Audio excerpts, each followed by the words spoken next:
Alors, Foncière des praticiens, aujourd'hui le sourcing, il est pas simple, pas évident, donc c'est beaucoup de travail, et là toutes nos équipes d'investisseurs sont clairement mobilisées, donc il y a beaucoup d'off-market, clairement, ça c'est évident. On est aussi facilité, aussi de manière assez évidente, par le groupe Bivalto, quand il fait une acquisition, bien évidemment, peut nous externaliser, mais il n'y a pas du tout d'exclusivité en tant que telle. Et aujourd'hui, c'est aussi beaucoup de travail, alors avec des opérateurs qui peuvent eux-mêmes aujourd'hui monter en fin de compte des maisons médicales, et c'est aussi le travail qu'on fait au quotidien dans nos régions, parce qu'encore une fois on a un acteur de région, qu'on fait avec les collectivités locales,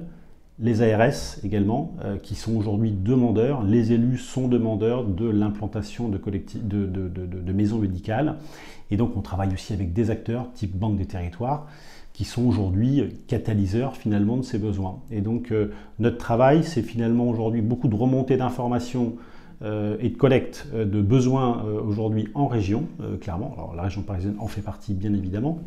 mais on a à cœur aussi de travailler sur cette thématique de maillage territorial médical, qui fait partie, qui est une condition essentielle aujourd'hui, j'allais dire de la raison d'être de Foncière des praticiens. Donc c'est aujourd'hui beaucoup de terrain, et de plus en plus, parce que les médecins c'est une collectivité quand même aussi assez, j'allais dire, soudée, ou du moins qui discute beaucoup, et donc aujourd'hui on a beaucoup de bouche à oreille sur des opérations de sell and leaseback qu'on a pu effectuer, c'est-à-dire un médecin, une communauté de médecins qui souhaitent vendre son immobilier parce qu'il n'arrive plus à le gérer. Donc aujourd'hui on a des contacts entrants de plus en plus importants, et donc on se positionne à l'acquisition, et on permet également aux médecins qui vendent de devenir également co-investisseurs à nos côtés. Et donc ça c'est une problématique, une mécanique qui fonctionne aujourd'hui plutôt bien.